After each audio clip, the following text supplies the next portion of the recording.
And the first book I want to talk about is 50 Shades of Grey. And I remember when this book came out, I remember when the movie came out, and everybody was up in arms about how it was like erotic porn and it was offensive and the movie didn't end quite right. So I had already had the book on Audible, and that's the audiobook I use. I use Audible. I do use Amazon Kindle. I use, I try to get as paper free as possible, so that way I have access to it. Books are bulky. I already carry a cell phone and a tablet and a computer. So if I can pull it up on one of those sources, then I do. So anyway, I use Audible, and I had bought the first two 50 Shades of Grey books, and then I just recently bought the third one. So as you know, the movie for 50 Shades of Grey came out Valentine's Day of 2015, and the book came out 2009, I do believe, and it's by E.L. James. So I started reading the book, and then I didn't finish it. And so then when I realized I still hadn't seen the movie, and it came up in one of my recommendations for Google Play, I was like, I have got to watch this movie. So I went ahead and bought the movie, but never watched it. And I hurried up and crashed, overnighted reading this book, because I wanted, it was like the movie was burning a hole in my library, but it really wasn't. So I finished reading the book. The book was amazing. This Christian Grey character sounds freaking amazing. He sounds beautiful. I don't even know if there's a person on this planet that exists that looks that good based on those descriptions. He sounded like I wanted him to jump through the phone and just jump me now, because he just was amazing. It was really well described, man. Anastasia was very descriptive. The sex scenes, yes, they had a lot of sex. But the point of the book wasn't really about the sex. It was truly a love story. It was just a love story where they were just really horny. It just makes everybody jealous. If you're not having that much sex, you better get a vibrator. I don't know. But it was really well written. It was really well done. It was very descriptive. I could keep up, even though I'm sewing or I'm doing something else, I could keep up with what was going on. There wasn't a whole bunch of back and forth, and at times I did forget that it was over the span of like 3 weeks that she's met this man. I kept thinking she'd known him longer than that, but then they're like, yeah, it was just last week that I threw up on him. I was like, what? I thought this was long. So the timeline is just, the fact that all this stuff happens in such a short amount of time did throw me off, because this is like it's the very definition of a whirlwind romance. But the book itself is a romantic book. If you take all the porn out and all the sex scenes, then it's really just a romance novel. So about the sex scenes, I got some nice ideas. Stuff that I've never tried, stuff that I would never think of trying, stuff that I would like to try, things that I'm like, no, never, ever, no.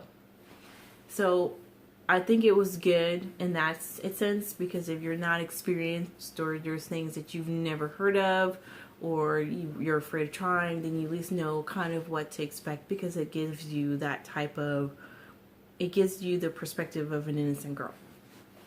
So on to the movie. The movie was really good.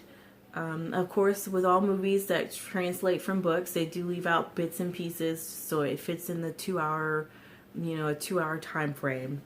Without giving too much away, I heard a lot of comments about how it ended, and no one liked how it ended. But the movie ends how the book ends. It's just a visual representation of how the book ended. And I thought that was well done, because that's exactly what I was expecting. I was expecting that ending, because that's how the book ends. I really don't like when the ending of the book differs too much from the ending of the movie, because then it's like, well, then you change stuff. It's not the same book anymore. It's not the same. So, it was really well done. The guy that they picked for Christian Grey was not what I was expecting. He was not as hot as the Christian Grey in the book. Like, Christian Grey in the book is a 20, and this Christian Grey in the movie was maybe, like, in comparison to that, a 6. So I felt like they could have gotten someone else, and I looked up the information on, you know, the characters that she was trying to cast. She wanted to cast a guy from Sons of Anarchy, and he just was really busy. And I understand that. People are busy. People don't want to do that many sex scenes. They're not comfortable with that, or whatever. They just don't fit the role.